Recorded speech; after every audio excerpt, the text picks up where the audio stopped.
Olá, pessoal, tudo bem com vocês?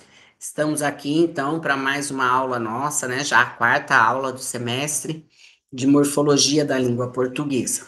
E vamos dar continuidade aos nossos estudos sobre a formação, a estrutura das palavras, não é? Todos os seus elementos, sua classificação, sua flexão. Hoje nós vamos ver algo bem simplesinho, que se vocês sabem que eu gosto de trabalhar com vocês algo um pouco mais complexo, sempre ao vivo, né?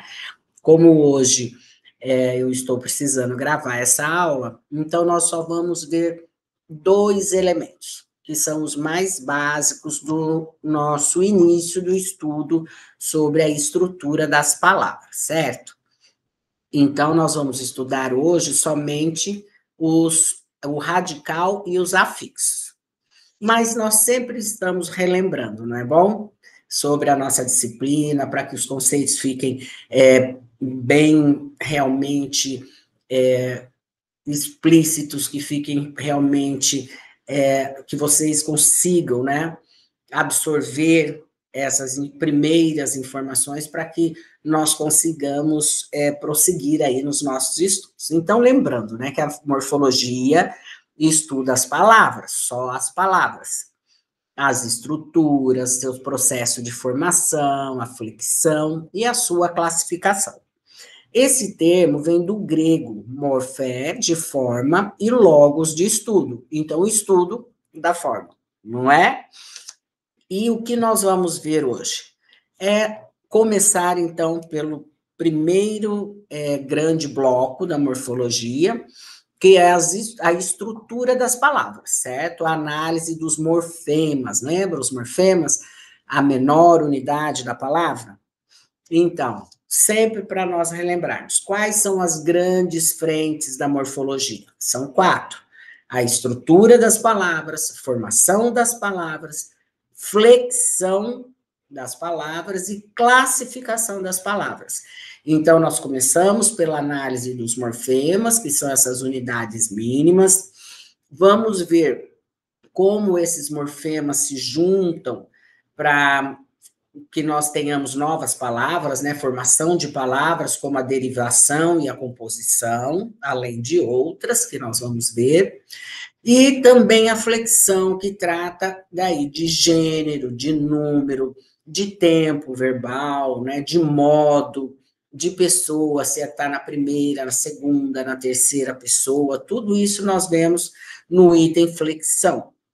E, por último, vamos ver as categorias gramaticais, que são 10. Né? A gramática tradicional traz 10 categorias gramaticais, que nós vamos estudar uma por uma, certo? Hoje, então, nós vamos começar só com estrutura e só com parte ainda da estrutura, certo?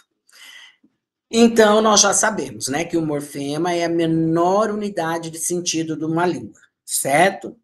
São os elementos que compõem a palavra e possibilitam sua construção de significado. Vimos na aula passada que nós temos dois tipos de morfemas: os morfemas lexicais e os morfemas gramaticais. O que isso significa?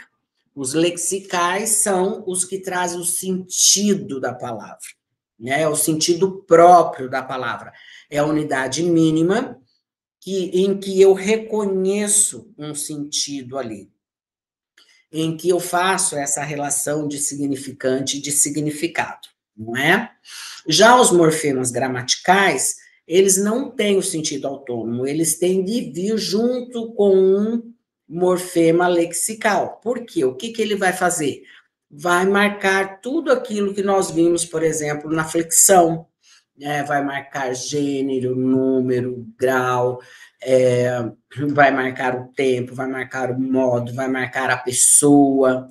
Eles ajudam, né, a formar novas palavras e também, além de marcar esses aspectos da flexão, eles também trazem sentidos, como, por exemplo, se eu ponho um prefixo de negação, né, olha, feliz, infeliz, né, esse in muda esse sentido, né, traz o sentido diverso, contrário da palavra feliz. E se eu ponho felizmente, eu sei que esse mente vai marcar aí um advérbio. E nós temos vários morfemas gramaticais que trazem sentido de profissão, de ação, de classificação. Nós vamos ver tudo isso, tá bom?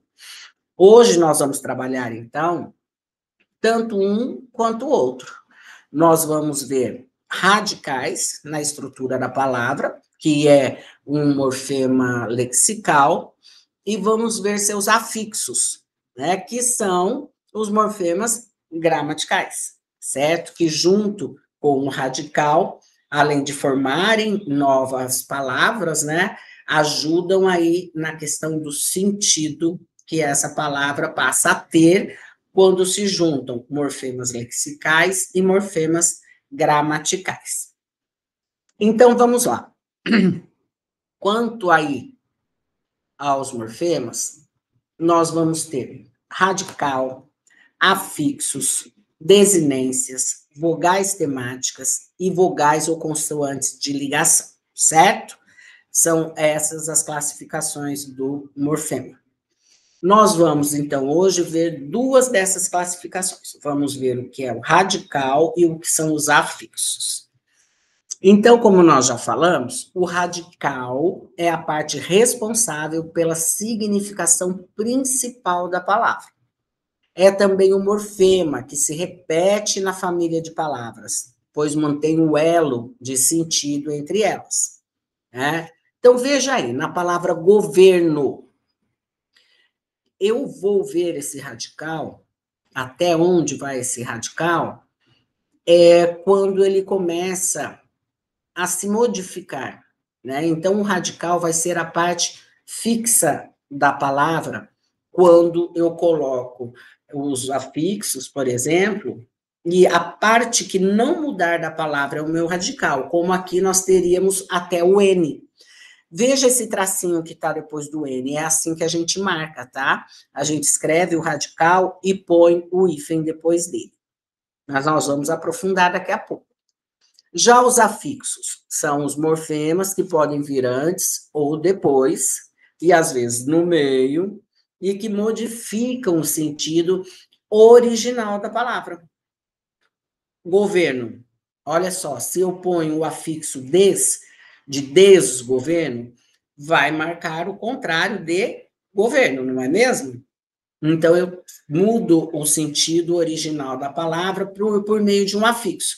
Nesse caso, como ele vem antes do radical, nós chamamos de prefixo. As desinências, eles flexionam, né? São responsáveis por flexão das palavras, como marcar o número, o gênero, o modo verbal. Então, olha só, governo, nós temos até o N e o radical. Daí eu pus o A e o R. Eu já transformei para um verbo, né? De governar. Então, eu tenho desinências aí. Veja só, governos, governava. Eu tenho desinências aí.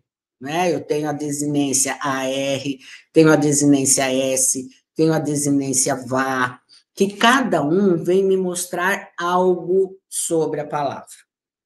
Cada um vai me mostrar um aspecto no que a palavra se transformou e no que ela está querendo dizer. É tempo presente? É futuro? É passado? É o modo do indicativo, do imperativo, do subjuntivo? Não é? Então, quando nós estudamos todas as desinências, nós aprendemos tudo isso em relação às palavras. Daí, penúltimo, aí nós temos as vogais temáticas. O que a vogal temática faz? Ela se une ao radical para que eu coloque os afixos, né? Então, ela torna, nós falamos que se torna o tema. O radical mais vogal temática, nós falamos que daí nós temos o tema, né? Então, veja, aí nós temos governava, nós temos até o N, o radical, temos o A, que é vogal temática, e temos o VA, que é uma desinência. Então, a flexão verbal aí, governava, eu utilizei o A, para não ficar governava, né? Eu pus uma vogal temática aí para unir a sua desinência. E, por fim, nós temos as vogais, ou mesmo consoantes de ligação, que eles são utilizados para facilitar, para possibilitar a leitura de determinada palavra, né? Como aí nós falamos no governava, certo? Então, quando eu faço esse acréscimo da vogal A, eu permito essa leitura, né? Que se adequa à nossa língua. Governava. Então, são todas essas classificações que nós temos dos morfemas. Só que nós vamos estudar hoje somente o radical e os afixos, tá bom? Então, ó, já sabemos que o radical traz o significado básico e principal da palavra. É a base que eu vou ter para a formação de novas palavras, certo? Esse radical é a porção invariável da palavra que permanece a mesma em sua família de palavras. Por exemplo, quando eu tenho um grupo de palavras que possuem o mesmo radical, nós falamos que pertencem à mesma família. E daí nós vamos chamar de palavras cognatas. Por quê? Porque elas foram compostas ou derivadas de um mesmo radical. Certo? Com esse mesmo radical, eu formei várias outras palavras. Como nós estamos vendo o exemplo do governo. Governo, governava, governante, governável, desgoverno. Olha quantas palavras nós já criamos aqui, rapidinho, sem nem pensar.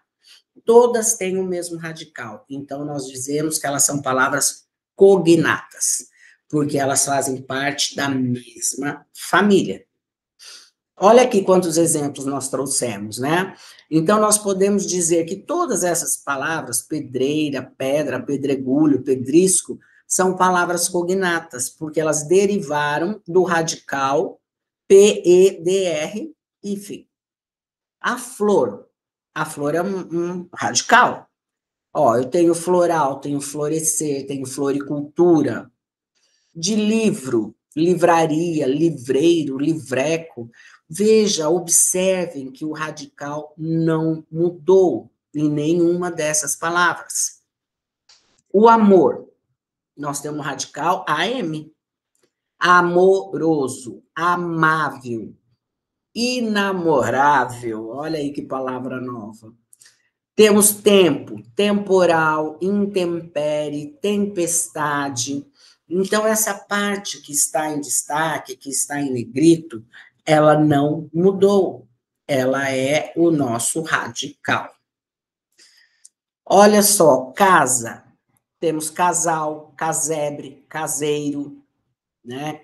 Poderíamos ter casarão, poderíamos ter tantas outras, né? Casamento. Então, essas palavras formadas por esse mesmo radical, como que chamam mesmo? São palavras cognatas, porque pertencem à mesma família. Olha outros exemplos. De ferro, ferrugem, ferreiro, ferradura. De mar, marítimo, marinheiro, maresia. Puro, impuro, pureza, depurar. Nado, nadar, natação, nadador. De belo, beleza, belíssima.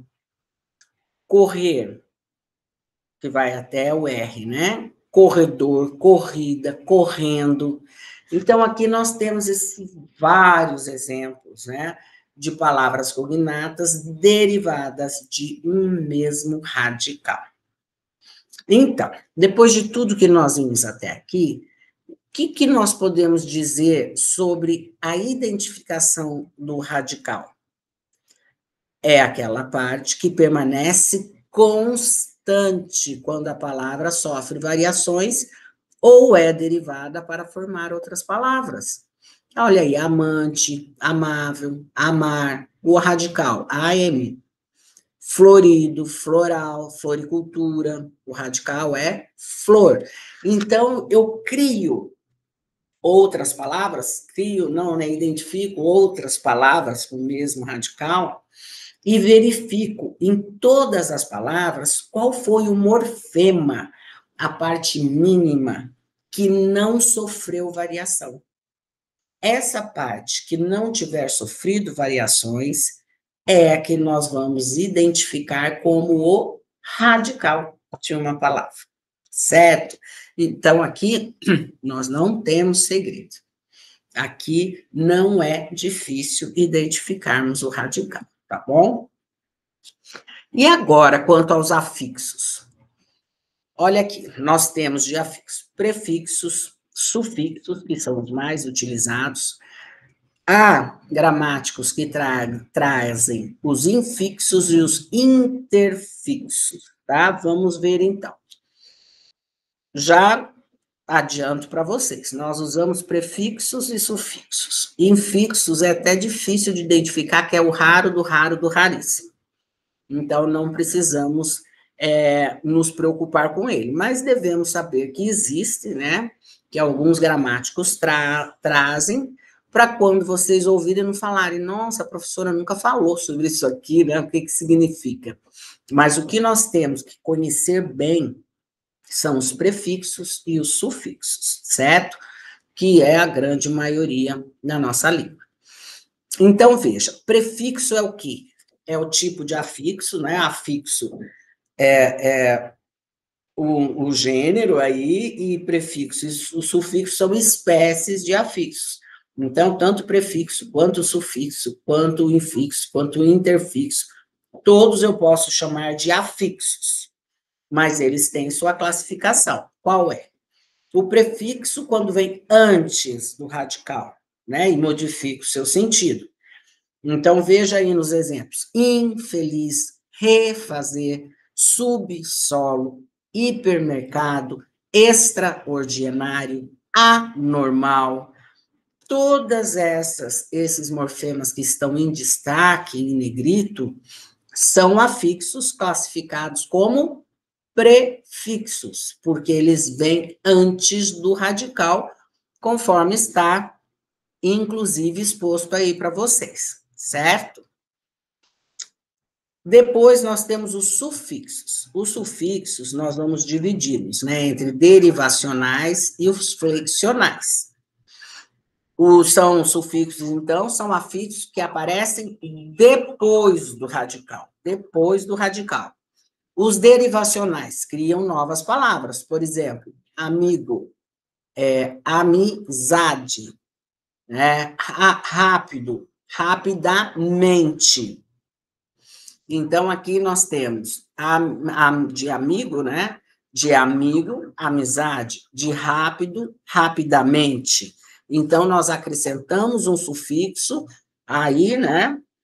E transformamos a palavra. Criamos por derivação, que nós vamos estudar depois também, tá? Derivação. E flexionais são considerados também sufixos, que podem ser chamados também de desinências, né? Que nós vamos estudar depois também, que indicam a flexão. Então, um é derivacional porque vai formar uma nova palavra por derivação. E um é flexional porque vai indicar a flexão daquela palavra por meio de uma desinência. Desinência do quê? Desinência de número, como singular e plural, desinência de gênero, feminino, masculino, desinência de pessoa verbal, por exemplo, canto, primeira pessoa, cantam, terceira pessoa, né? Primeira do singular e terceira do plural. Então, quando eu ponho esses sufixos que estão depois para indicar flexão, também são sufixos flexionais, mas podem ser chamados de desinências, que nós vamos estudar depois para ver como que nós fazemos isso. Olha como é interessante. Se eu digo menino, né? Se eu digo menino, eu pergunto para vocês já me falam, né? Ah, e tem um sufixo ó, né? Que é uma desinência de gênero, que é masculino, certo? E daí vocês podem me dizer também, e também está no singular. Que número? No singular. Daí eu falo, mas como que você sabe o que está no singular? Qual é a marca que está na palavra menino que me indica que essa palavra esteja no singular? Veja que interessante. É exatamente isso, a ausência. A ausência de um morfema aí que me indica que está no singular. Então, até a ausência tem importância para que eu identifique esse sufixo flexional, né? Pelo S estar ausente, é que eu sei que é singular. Então, as ausências no estudo dos morfemas também são muito importantes. Por fim, nós temos aqui infixos e interfixos. Como eu já falei para vocês, nem é unânime entre os gramáticos falarem que existem infixos na nossa língua. Infixo seria assim, que se insere dentro do radical, né? Alterando ou intensificando o seu sentido. Só que os gramáticos não conseguem achar na nossa língua exemplos de infixos.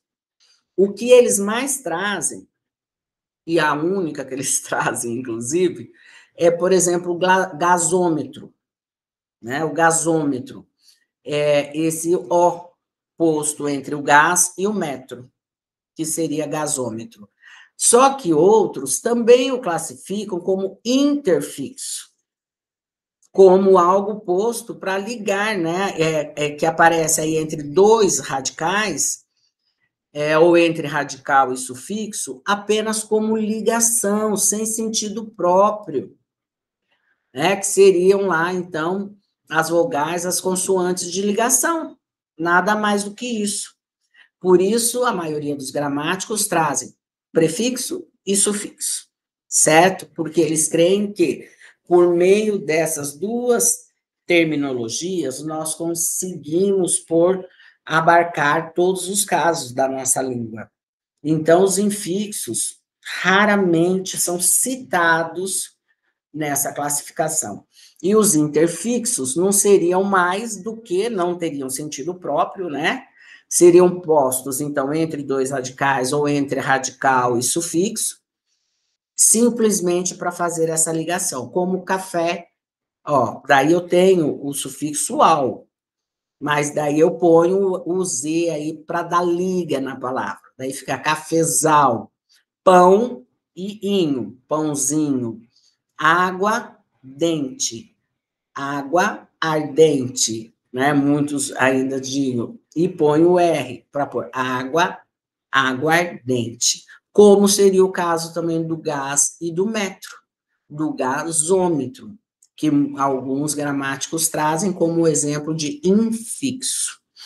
Mas todos creem que estejam dentro do interfixos e que seriam nada mais, nada menos do que nós vamos estudar para frente, que seriam aí vogais e consoantes de ligação, certo?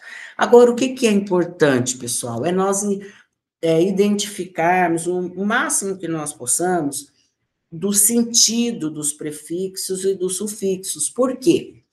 Porque se eu sei o que significa o radical, né? Quando eu vejo determinado prefixo ligado a esse radical ou determinado sufixo ligado a esse radical, eu já sei o seu significado, né? Então, ó, abdicar é de significado o ab, né? De afastamento. Eu abdico disso aqui, eu estou me afastando, eu deixo para lá, né? Ambidestro é duplicação de destreza, né? Então, aquele um que usa ambas as mãos, da direita e esquerda. De anterioridade, né? Antepor, por antes. O bem, né? De ser um bem no seu significado também, né? Bendito, beneficente. Então, tudo isso, quando nós conhecemos, nos ajuda muito a compreender as palavras, o bi de dois, o contra de oposição, o in e o i de negação, né? O kata, que é de movimento para baixo, né? Cataclismo, por exemplo, de posição interior, o en, né? Encéfalo, o eu, que é de bom, eufonia, né? O anti de oposição, antipatia. Então, nós temos muitos significados. Olha que legal de superioridade. De superioridade é arce. E por isso que nós temos o arcebispo, que é superior ainda. Veja quando conhecemos, como fica mais fácil, né? Daí nós temos também a questão dos sufixos, que também trazem significado. De aumentativo, por exemplo, aço, arra, né? O paredão, ricaço, bocarra. De diminutivo, inhozinho, acho, ela. Pedrinho, avozinho, riacho, viela. O de agente ou de profissão, dor, eiro, NTE, rio, que é o causador, padeiro, estudante, bibliotecário. Então, vejam, tudo é de agente ou de profissão, né? Então, vocês estão vendo aí que não é difícil, não, como nós pensamos na aula passada, que todo mundo ficou aí com tudo, cabelo arrepiado, né? Não é, não, tá bom? Nós vamos aos poucos, como dissemos, vamos devagar, vamos compreender toda a nossa disciplina sem desespero nenhum, porque essa matéria é muito importante para nós continuarmos o nosso curso, os nossos conhecimentos gramaticais, e eu quero que você tenha total tranquilidade para estudar essa disciplina e tirar suas dúvidas, tá bom? Então, nós vamos ficando por aqui, e na segunda-feira nós já nos encontraremos novamente e ao vivo, certo? Um abraço, então, até a próxima.